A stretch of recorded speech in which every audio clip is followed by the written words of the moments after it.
आपके एरिया की bus truck बंद हो गए हैं क्योंकि सेंट्रल गवर्नमेंट ने हिट एंड रन केस में बहुत बड़ा बदलाव कर दिया है। हिट एंड रन केस यानी कि कोई भी ड्राइवर गलती से भी अगर किसी को ठोक देता है और उसे ठोक कर भाग जाता है तो उसे 10 साल की सजा और लगभग 7 लाख तक का जुर्माना यानी कि फाइन देना होगा। और ये रूल्स सिर्फ ट्रक ड्राइवर्स और बस ड्राइवरों के लिए नहीं बल्कि प्रत्येक व्यक्ति के लिए है, हालांकि वो बाइक ही क्यों न चलाता हो। इसलिए ट्रक ड्राइवर्स और बस ड्राइवर्स प्रोटेस्ट कर रहे हैं कि ये रूल्स वापस लो और बोल रहे हैं कि अगर हमारे पास 7 लाख रुपए ही होते तो हम ड्राइवरी थोड़ी ना करते, कोई बिजनेस वगैरह करते। यूपी, बिहार, हिमाचल प्रदेश, महाराष्ट्र और कई राज्यों के ड्राइवर ने इसी वजह से ट्रक और बस से उतरकर धरना दे रहे हैं और कई प्रोफेशनल ड्राइवरों ने तो इस स्ट्रिक्ट रूल्स की वजह से अपनी जॉब छोड़ दी है, ऐसा AIMTC का कहना है, जिसके संगठन में 95 लाख ट्रक ड्राइवर और 5 लाख बस और टूरिस्ट जुड़े हुए हैं। पहले हिट एंड रन केस में क्या होता था कि गलती से अगर कोई ड्राइवर किसी को हिट करके भाग जाता था तो उसे IPC की धारा 279 लापरवाही से वाहन चलाना, 304A लापरवाही के कारण मौत और 338 के तहत जान जोखिम में डालने के तहत केस दर्ज किया जाता था, जिसमें उसे 6 से 2 साल तक की सजा और फाइन का प्रावधान था। यह सजा और कुछ फाइन दोनों का प्रावधान था, जिसमें उसे जमानत मिल जाती थी। लेकिन अब इस संशोधन के बाद सेक्शन 104 सेकंड के तहत अगर कोई ड्राइवर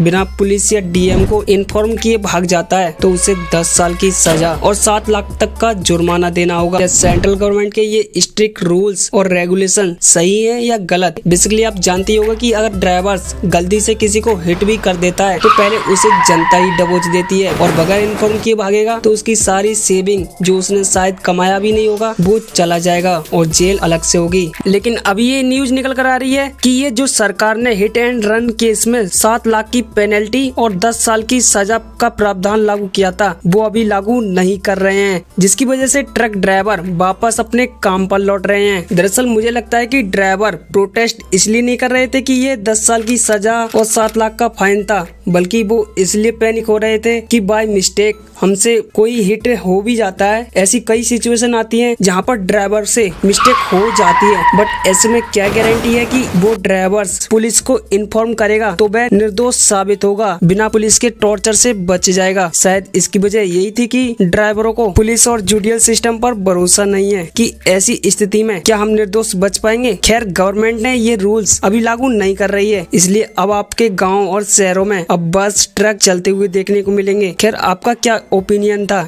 इस हिट एंड रन केस के बारे में? क्या आप इस रूल्स रेगुलेशन के सपोर्ट में थे या खिलाफ में? मुझे कमेंट्स करके जरूर बताना दोस्त।